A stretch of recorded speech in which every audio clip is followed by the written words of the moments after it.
Assalamualaikum warahmatullahi wabarakatuh. A'udzu billahi minasyaitonir rajim. Bismillahirrahmanirrahim.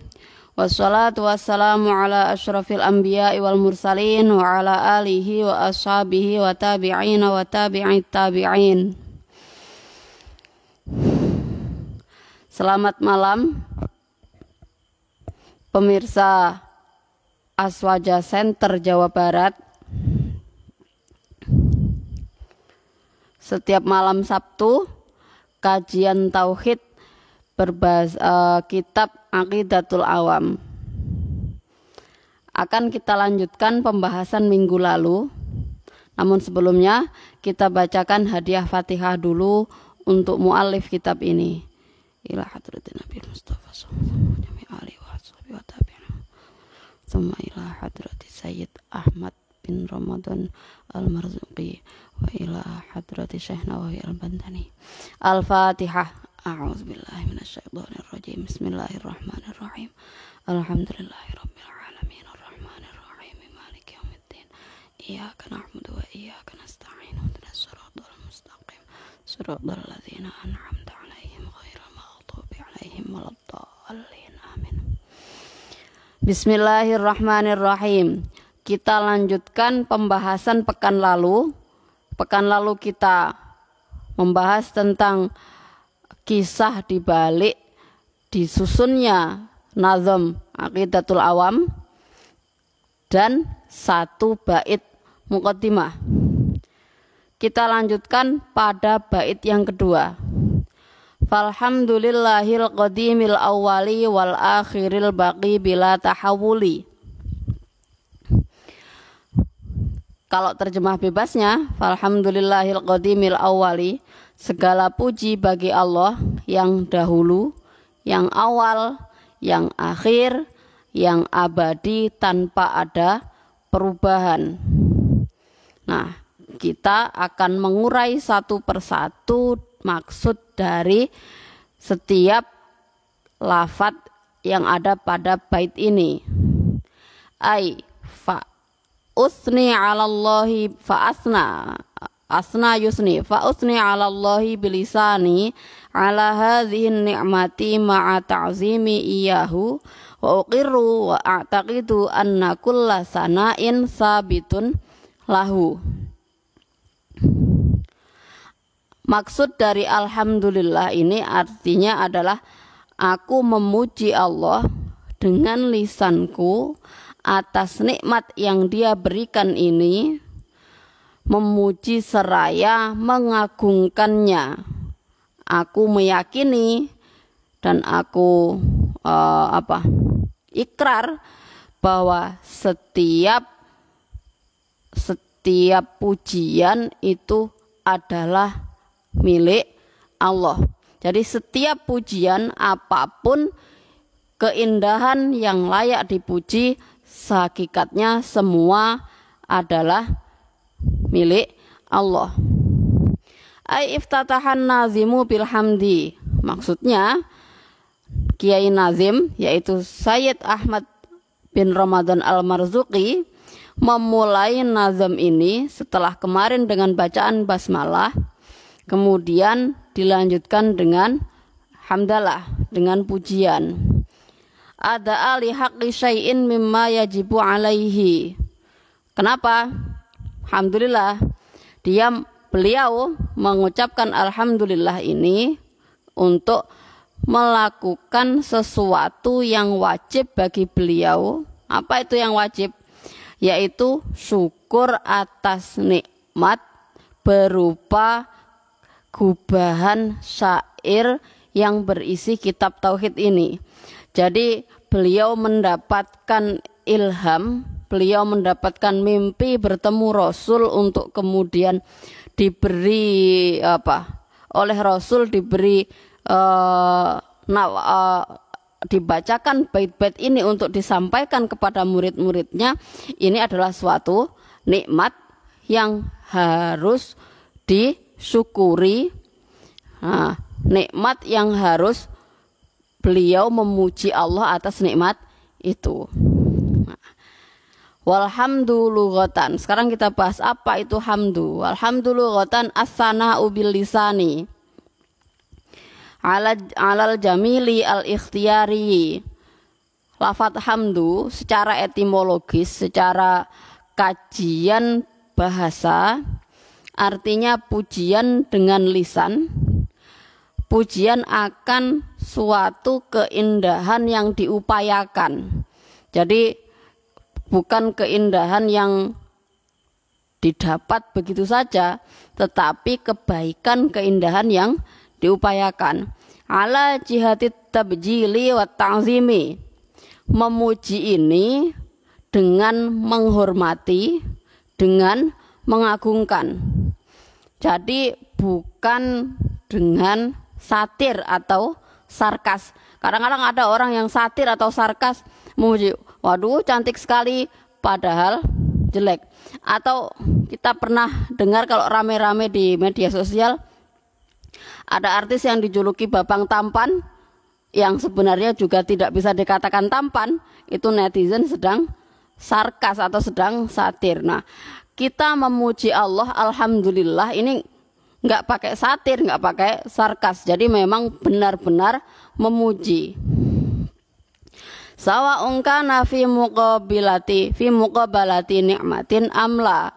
Baik pujian itu karena sebagai pengimbang nikmat atau tidak. Jadi Allah itu terpuji, mau Allah kasih nikmat atau tidak, Allah tetap terpuji. Jadi kalau ketika misalnya begini, ini bedanya begini. Kalau ada orang memberi kita sesuatu, kemudian kita memuji, oh orang itu dermawan. Nah, pujian itu karena kita baru diberi sesuatu. Kalau misalnya ada lagi orang yang merawat tanaman, merawat lingkungan dengan baik tanpa sesuatu yang harus yang berhubungan langsung dengan kita, jadi tidak menanam jasa langsung pada kita, kemudian kita memuji bahwa dia orang baik. Nah, itu pujian yang tanpa in'am, tidak sebagai perimbangan kebaikan atau perimbangan nikmat. Jadi kita memuji, oh ada orang soleh, ada orang baik. Nah, tanpa kita dikasih sesuatu, itu namanya memuji tanpa perimbangan nikmat. Kalau kita habis dikasih sesuatu, wah ternyata ibu itu dermawan, bapak itu baik. Nah, itu karena habis dikasih sesuatu. Jadi pujian bagi Allah itu entah Allah memberi atau tidak memberi, Allah tetap terpuji. Entah Allah kasih kita duit banyak atau Allah kasih kita duit sedikit atau malah enggak sama sekali. Misalnya hari ini kita sama sekali enggak dapat duit, misalnya, Allah tetap terpuji maha kaya. Nah, ini pujian pada Allah itu bedanya dengan makhluk yang seperti ini. Nah, kemudian ketika kita mengatakan pujian itu harus ada orang yang memuji, yaitu kita kepada Allah. Nah, tapi yang nggak selalu, nanti di belakang ada pujian itu dari siapa pada siapa, nanti ada perinciannya. Ada yang memuji, ada yang dipuji, ada objek yang dipakai untuk memuji, kemudian ada implikasi dari pujian itu. Implikasi dari pujian artinya menghormati, memuliakan, itu implikasi pujian. Nah, sekarang kita bahas perincian hamdu itu sendiri, itu dibagi menjadi 4. Yang kesemuanya pada akhirnya adalah pujian pada Allah. Yang pertama, hamdu qadimin liqadimin. Pujian Allah pada dirinya sendiri. Contohnya ni'mal maula wa ni'man nasir. Nah, maula itu doro, Tuhan.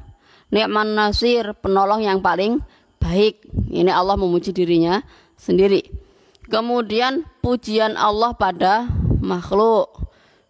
Ini contohnya ayat wa innaka la'ala khuluqin azimin. Sesungguhnya engkau Muhammad memiliki karakter yang sangat luhur. Nah, yang sangat agung. Nah, ini berarti pujian Allah kepada Nabi Muhammad bahwa beliau adalah manusia dengan karakter yang paling baik. Kemudian lagi yang ketiga, pujian makhluk kepada Allah. Contohnya adalah ayat ta'lamu ma fi nafsi wa la a'lamu ma fi nafsik innaka anta 'allamul ghuyub. Ini adalah pujian Nabi Isa pada Allah. Ketika Allah bertanya, menginterogasi Nabi Musa, apakah engkau memproklamirkan diri, menasbihkan dirimu sebagai Tuhan pada umatmu? Jawaban Nabi Musa, ta'lamu fi nafsi wa la a'lamu ma fi nafsik. Ya Allah, engkau mengetahui apapun yang ada pada diriku, sedangkan aku tidak tahu apa yang ada pada dirimu. Innaka anta 'allamul ghuyub. Sesungguhnya engkau mengetahui, maha mengetahui semua rahasia. Ini adalah pujian Nabi Isa kepada Allah ketika diinterogasi. Jadi pujian ini jelas memang untuk Allah. Kemudian wa hamdu hadisin li hadisin, pujian. Nah, pujian makhluk kepada makhluk ini juga artinya memuji pada Allah. Contohnya ini sebuah hadis, isinya pujian Nabi Muhammad pada sahabat Abu Bakar. Lafaz hadisnya begini redaksinya, ma tala'atis syamsu wala gharabat min ba'di ala rajulin afdola min Abi Bakri Siddiqi. Matahari itu tidak terbit dan terbenam pada orang yang lebih mulia selain aku daripada Abu Bakar Siddiq. Nah, ini pujian Nabi bahwa orang manusia paling mulia setelah Nabi Muhammad adalah Abu Bakar Siddiq. Matahari, jadi manusia yang di bawah matahari itu yang paling utama siapa? Yaitu Abu Bakar Siddiq. Ini sebuah pengakuan, legitimasi langsung dari Nabi bahwa Abu Bakar memiliki keistimewaan yang tidak dimiliki oleh orang lain. Nah, tadi yang di atas tadi kita membahas tentang alhamdu lughatan, memuji secara bahasa, artinya memuji secara bahasa. Alhamdu secara bahasa artinya memuji dengan lisan atas kebaikan yang diupayakan. Nah, memuji itu benar-benar karena mengagungkan dan menghormati, bukan dengan satir. Nah, sekarang hamdu istilahan. Kalau dalam istilah ilmu tauhid, fahuwa fi'lun yambi'u an ta'zimil mun'aimi bisababi kaunihi mun'aiman 'alal hamidi au ghairihi. Hamdu secara istilah artinya perbuatan yang didorong oleh penghormatan pada orang yang memberi nikmat, baik orang itu memberi nikmat pada orang yang memuji atau tidak. Jadi perbuatan itu berupa penghormatan yang didorong oleh jasa atau kebaikan seseorang, baik kebaikan itu pada yang memuji atau kepada yang lain. Itu namanya hamdu. Jadi hamdu itu tidak hanya sekedar memuji secara lisan, akan tetapi benar-benar ada tindakan konkret berupa penghormatan, yang mana penghormatan itu didorong oleh kebaikan atau jasa orang yang terpuji. Nah, kemudian perbuatan itu sawa'un kana dzikron bil lisani, perbuatan itu ada kalanya mengucapkan dengan lisan, jadi memuji di mana-mana mengucapkan orang itu baik. Nah, au mahabbatan bil janani, atau mencintai dengan hati, Au amalan wa khidmatan bil arkanil lati hiyal a'dha, atau dengan tindakan konkret berupa pelayanan dengan anggota tubuh. Jadi intinya penghormatan. Hamdu itu secara istilah penghormatan dengan apapun, apakah dengan lisannya, apakah dengan cinta dengan hati, ataukah dengan tindakan konkret. Tindakan konkret itu bisa dengan tubuh, bahasa tubuh, atau juga dengan pelayanan dengan bahasa lisan yang berbeda dari orang yang tidak dihormati. Nah, itu hamdu secara istilah. Sekarang bedanya dengan syukur. Wa syukru fil lughati muradifun lil hamdi fil istilahi. Syukur secara bahasa, secara etimologi ini bersinonim dengan hamdu. Hamdu yang dalam arti istilah. Lakin yuqalu fihi bisababi kaunihi mun'iman ala syakiri au ghairihi. Tetapi kalau syukur ini memang karena orang yang terpuji ini menanam jasa atau memberikan nikmat, memberikan kebaikan pada orang yang bersyukur. Syukur ini artinya berterima kasih. Kalau hamdu lebih luas lagi, tidak hanya berterima kasih tetapi memuji. Wa syukru fil istilahi, sedangkan syukur dalam arti istilah artinya sorful abdi jami'a ma an'amallahu bihi alaihi minas sam'i wa ghairihi ila ma khuliqa li ajlihi. Nah, sedangkan syukur dalam istilah artinya ketika seorang hamba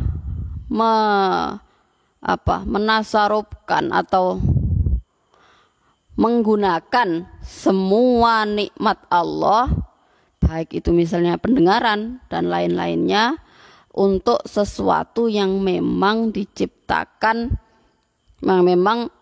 sesuatu itu diciptakan untuk itu. Jadi menggunakan semua nikmat Allah sesuai dengan fungsinya yang benar. Jadi fungsi setiap nikmat ini digunakan untuk beribadah. Ma khalaqatul jinna wal insa illa liya'budun. Itu memang gunanya manusia itu.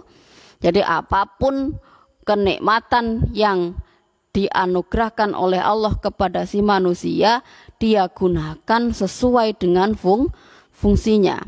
Contohnya begini, orang yang memanggul jenazah, pikirannya bagaimana? Dia memikirkan apa yang dilakukan oleh Allah. Kemudian dia melihat yang di depan dengan matanya, dengan pikirannya dia berpikir tentang perbuatan Allah.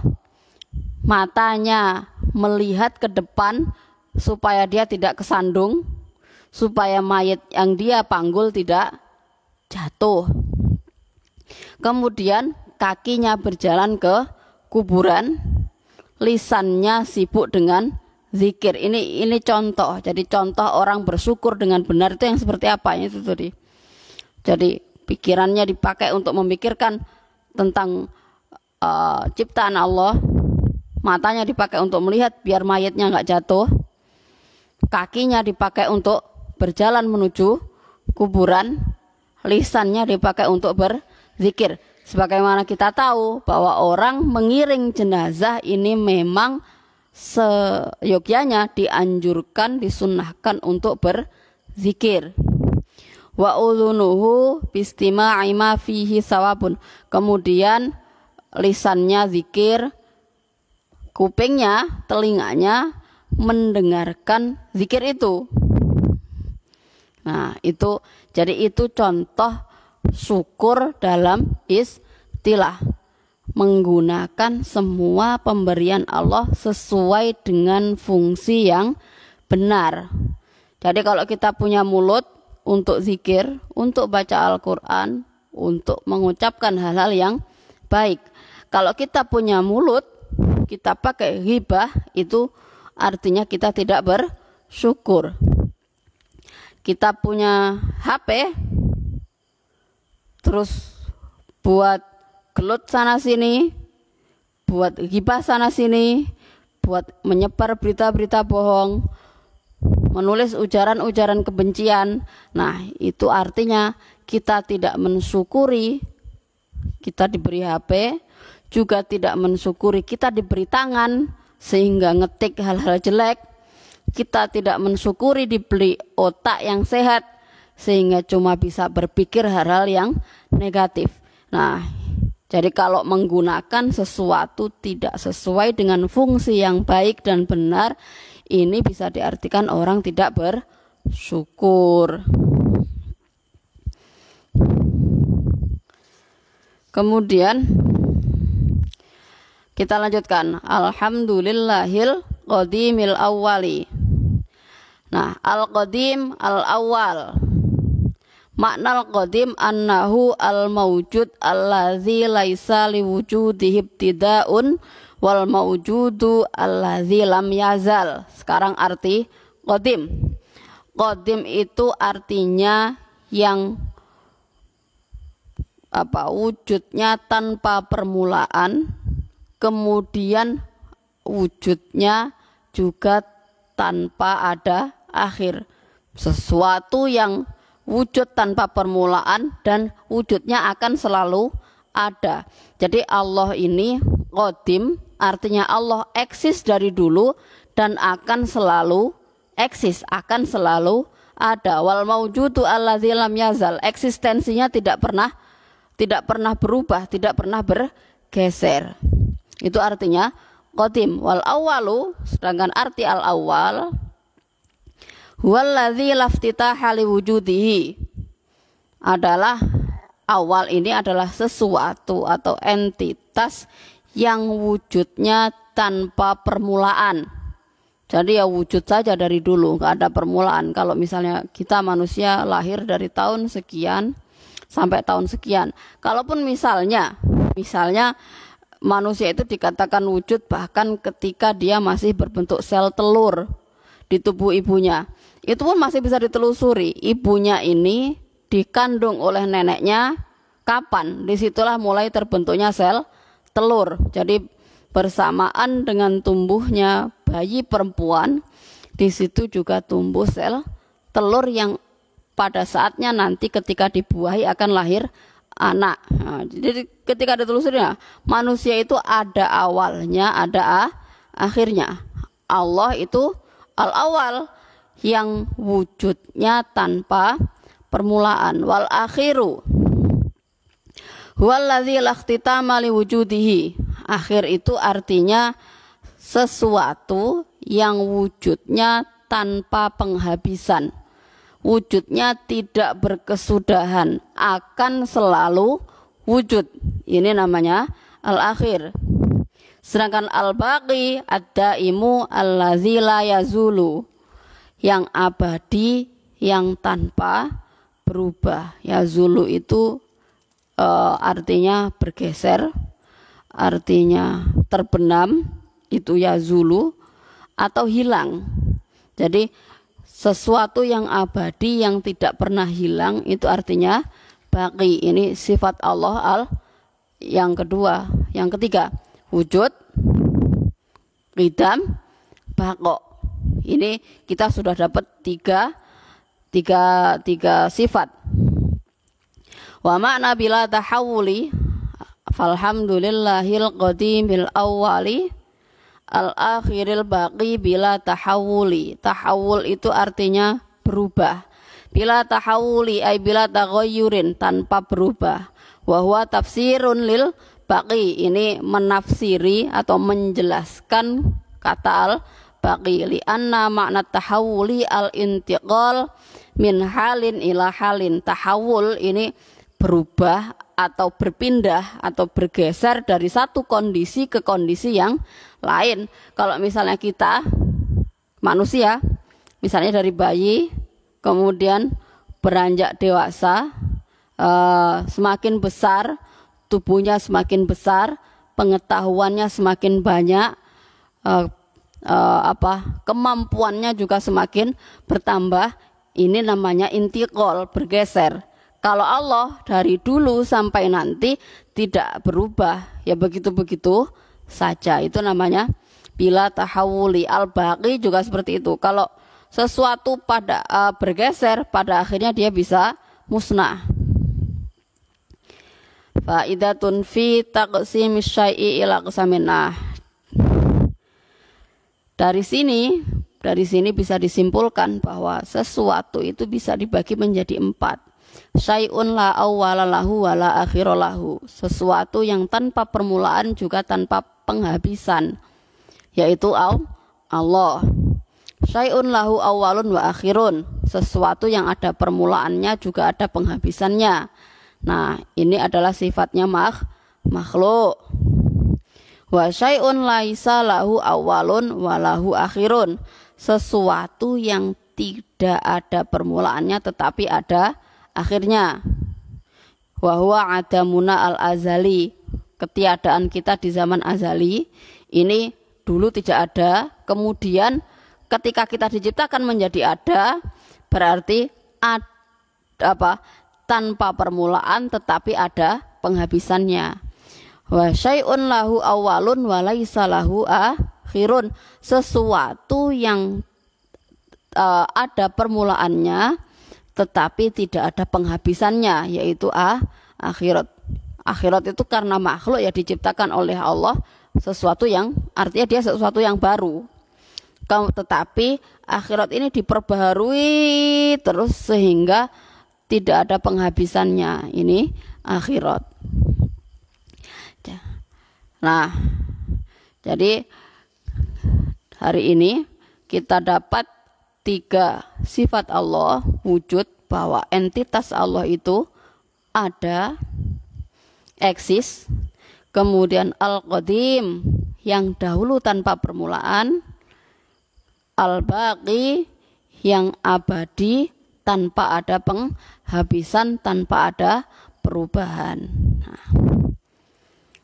sekian untuk malam ini. Mohon maaf ada kesalahan kekurangan. Wallahu a'lam bishawab. Allahul muwaffiq ila aqwamit thoriq. Wassalamualaikum warahmatullahi wabarakatuh.